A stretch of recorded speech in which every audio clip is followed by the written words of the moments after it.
जय श्री राधा कृष्ण। आज के अपनी इस वीडियो में हम भगवत गीता के 7वें अध्याय का पाठ करेंगे। भगवत गीता के 7वें अध्याय का पाठ अपने पितरों की प्रसन्नता के लिए प्रत्येक मनुष्य को जरूर करना चाहिए। प्रत्येक माह में आने वाली अमावस्या तिथि के दिन आप एक आसन पर बैठकर पास में एक लोटे में जल भरकर रखें और भगवत गीता के 7वें अध्याय का पाठ करें और इस पाठ का फल अपने पितरों के निमित्त दान करें। ऐसा करने से आपके जो पितृ हैं, यदि वो किसी भी वजह से परेशान हैं तो उन्हें मुक्ति प्राप्त होती है, साथ ही उनकी प्रसन्नता भी प्राप्त होती है। तो यदि कुंडली में किसी भी प्रकार का आपके कुंडली में पितृ दोष है तो अमावस्या के दिन आपको इस उपाय को जरूर करना चाहिए। आज के अपनी इस वीडियो को प्रारंभ करने से पहले आप सभी से प्रार्थना है, वीडियो अगर आपको फ्रेंड्स पसंद आ जाए तो वीडियो को लाइक करके ज़्यादा से ज़्यादा शेयर ज़रूर कीजिएगा। चलिए आज की अपनी इस वीडियो को प्रारंभ करते हैं। बोलिए श्री कृष्ण भगवान की जय। भगवत गीता के इस 7वें अध्याय में कृष्ण भावनामृत की प्रकृति का विशद वर्णन हुआ है। कृष्ण समस्त ऐश्वर्यों से पूर्ण हैं और वे इन्हें इस प्रकार से प्रकट करते हैं। इस अध्याय में इसका भी वर्णन है कि 4 प्रकार के भाग्यशाली व्यक्ति कृष्ण के प्रति आसक्त होते हैं और 4 प्रकार के भाग्यहीन व्यक्ति कृष्ण की शरण में कभी नहीं आते हैं। इस अध्याय का पाठ मैं आपके लिए हिंदी में लेकर आई हूँ। इसे चाहे तो संस्कृत में भी पढ़ा जा सकता है, लेकिन हम इसको हिंदी में पढ़ेंगे जो कि सभी के लिए आसान होता है, सुनना भी और समझना भी। श्री भगवान कृष्ण कहते हैं कि हे प्रथापुत्र, यहाँ ये अर्जुन से संवाद कर रहे हैं और कह रहे हैं कि हे प्रथापुत्र, अब सुनो कि तुम किस तरह मेरी भावना से पूर्ण होकर मन को मुझ में आसक्त करके योग्य अभ्यास करते हुए मुझे पूर्णतः संशय रहित जान सकते हो। अर्थात भगवान के प्रति किसी भी प्रकार का कोई भी संशय उनके मन में ना रहे, कोई प्रश्न ना रहे। फिर कृष्ण कहते कि अब मैं तुमसे पूर्ण रूप से व्यवहारिक तथा दिव्य ज्ञान कहूंगा। इसे जान लेने पर तुम्हें जानने के लिए कुछ भी शेष नहीं रहेगा। कई हजार मनुष्यों में से कोई एक सिद्धि के लिए प्रयत्नशील होता है और इस तरह से सिद्धि प्राप्त करने वालों में से कोई एक बिरला ही वास्तव में मुझे जान पाता है। पृथ्वी, जल, अग्नि, वायु, आकाश, मन, बुद्धि तथा अहंकार, ये 8 प्रकार से विभक्त मेरी भिन्ना यानी प्रकृतियां हैं। हे महाभाव अर्जुन, इनके अतिरिक्त मेरी अन्य पराशक्ति है जो उन जीवों से युक्त है जो इस भौतिक अपरा प्रकृति के साधनों का विदोहन कर रहे हैं। सारे प्राणियों का उद्गम इन दोनों शक्तियों में है।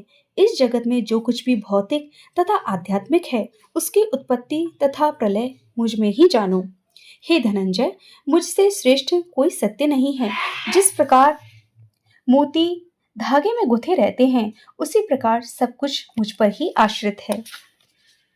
हे कुंती पुत्र, मैं जल का स्वाद हूँ, सूर्य तथा चंद्रमा का प्रकाश हूँ, वैदिक मंत्रों में ओमकार हूँ, आकाश में ध्वनि हूँ तथा मनुष्यों में मैं सामर्थ हूँ। मैं पृथ्वी की आदि की सुगंध, अग्नि की ऊष्मा हूँ। मैं समस्त जीवों का जीवन तथा तपस्वियों का तप हूँ। हे प्रथापुत्र, यह जान लो कि मैं समस्त जीवों का आदि जीव हूँ, बुद्धिमानों की बुद्धि तथा समस्त तेजस्वी पुरुषों का तेज हूँ।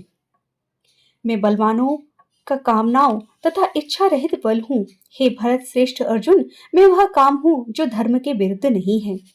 बलवान पुरुष शक्ति का उपयोग दुर्बलों की रक्षा के लिए होना चाहिए, व्यक्तिगत आक्रमण के लिए नहीं। इसी प्रकार धर्म सम्मत मैथुन संतानों उत्पत्ति के लिए होना चाहिए, अन्य कार्यों के लिए नहीं। अतः माता पिता का उत्तरदायित्व है कि वे अपनी संतान को कृष्ण भावना भावित बनाएं।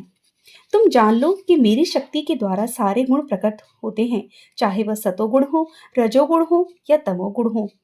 एक प्रकार से मैं सब कुछ हूँ किंतु स्वतंत्र हूँ। मैं प्रकृति के गुणों के अधीन नहीं हूँ, अपितु वे मेरे अधीन हैं। यहाँ भगवान कृष्ण कहना चाहते हैं कि 3 प्रकार की प्रकृति होती है, सत्य, रज और तम। लेकिन भगवान से ही इस गुणों की उत्पत्ति हुई है, लेकिन भगवान इनसे तीनों प्रकार के गुणों से पूर्णतः स्वतंत्र है। अर्थात किसी भी प्रकार की इस प्रवृत्ति का असर भगवान के ऊपर नहीं है। मनुष्य जो होते हैं उन्हीं को ही इन 3 रूपों में व्यक्त किया गया है।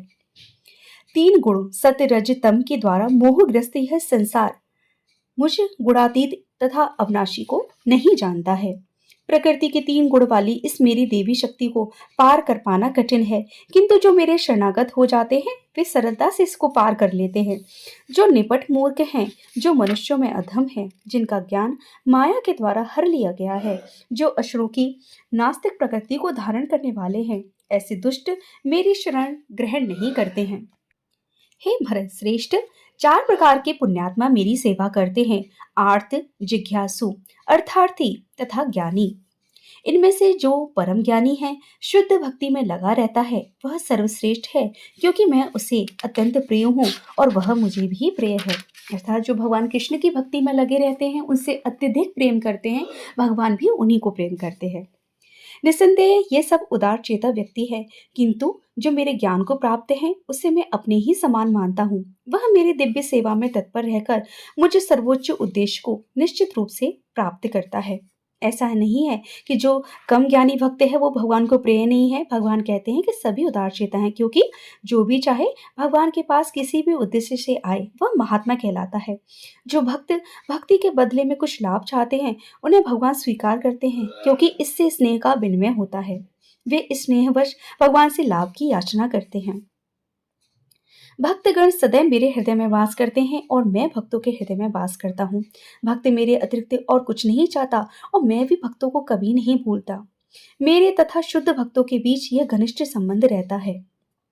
अनेक जन्म जन्मांतर के बाद जिसे सचमुच ज्ञान होता है, वह मुझको समस्त कारणों का कारण जानकर मेरी शरण में आता है। ऐसे महात्मा अत्यंत दुर्लभ होते हैं, जिनकी बुद्धि भौतिक इच्छाओं के द्वारा मारी गई है। वे देवताओं की शरण में जाते हैं और वे अपने स्वभाव के अनुसार पूजा के विशेष विधि विधानों का पालन करते हैं। यहाँ भगवान कृष्ण कहना चाहते हैं कि प्रत्येक मनुष्य को जीवन में कुछ ना कुछ लालसा बनी रहती है।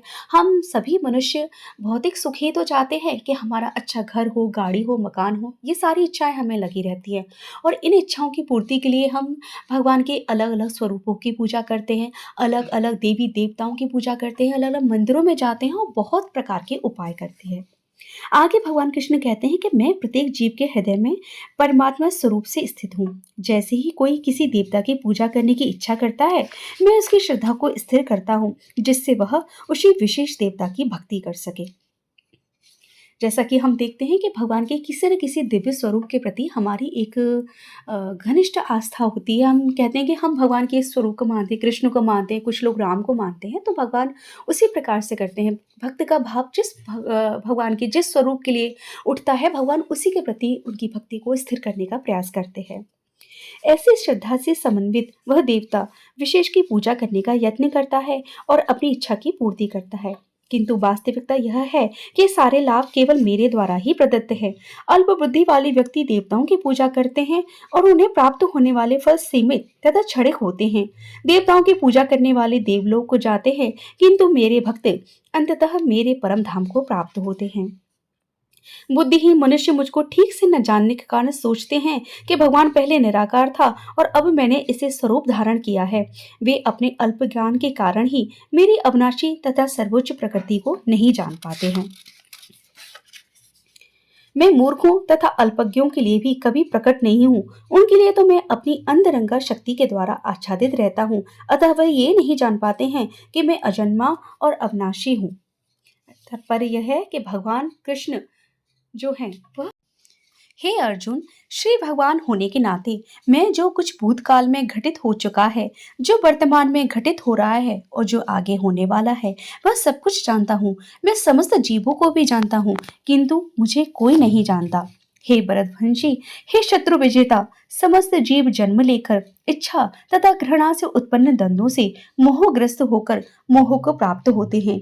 जिन मनुष्यों ने पूर्व जन्म में तथा इस जन्म में पुण्य कर्म किए हैं, जिनके पाप कर्मों का पूर्णतः उच्छेदन हो चुका है, वे मोह के द्वंद्वों से मुक्त हो जाते हैं और वे संकल्प पूर्वक मेरी सेवा में तत्पर होते हैं। जो जरा तथा मृत्यु से मुक्ति पाने के लिए यत्नशील रहते हैं, वे बुद्धिमान व्यक्ति मेरी भक्ति की शरण ग्रहण करते हैं। वे वास्तव में ब्रह्मा हैं, क्योंकि वे दिव्य कर्मों के विषय में पूरी तरह से जानते हैं। जो मुझ परमेश्वर को मेरी पूर्ण चेतना में रहकर मुझे जगत का, देवताओं का तथा समस्त यज्ञ विधियों का नियामक मानते हैं, वे अपनी मृत्यु के समय भी मुझ भगवान को जान और समझ सकते हैं। भगवत गीता का 7वां अध्याय हमें बताता है कि हम भगवान कृष्ण को किस प्रकार से प्राप्त कर सकते हैं। वही बताते हैं कि सभी चीज़ों की उत्पत्ति उन्हीं से ही हुई है, सभी चीज़ों में वही है और सब कुछ वही है।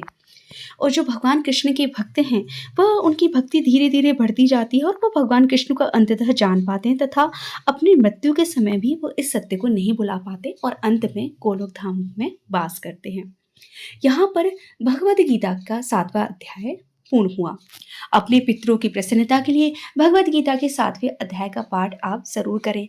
प्रसन्नता तो प्राप्त होती है फ्रेंड्स, साथ ही पितरों को मुक्ति भी प्राप्त होती है, क्योंकि कुछ कर्मों के कारण बहुत लोगों के पितृ जो नरक में किसी भी प्रकार की यातना भोग रहे हैं, यदि उनके घर परिवार में उनका पुत्र पौत्र कोई भी यदि इस प्रकार से उनके लिए पाठ करके उनको दान करता है तो उन्हें मुक्ति प्राप्त होती है। आज की मेरी ये वीडियो फ्रेंड्स अगर आपको पसंद आई है तो प्लीज़ इस वीडियो को लाइक करके ज़्यादा से ज़्यादा शेयर ज़रूर कीजिए। चैनल पर फ्रेंड्स अगर आप पहली बार आए हैं तो प्लीज़ इस चैनल को सब्सक्राइब कर दीजिए। मेरे चैनल पर फ्रेंड्स आने वाले सभी व्रत त्योहारों से जुड़ी हुई पूजा विधि आदि की कहानी कथा आदि शेयर की जाती है और आप मेरे चैनल पर महाशिव पुराण की कथाएं सुन सकते हैं, 12 ज्योतिर्लिंग की कथाएं भी सुन सकते हैं। तो ऐसी ही वीडियोज़ के लिए प्लीज़ देखते रहिए मेरा चैनल आदियोगी महादेव। आज की इस वीडियो को आपने एंड तक देखा उसके लिए आप सबका बहुत बहुत धन्यवाद। जय श्री कृष्णा फ्रेंड्स।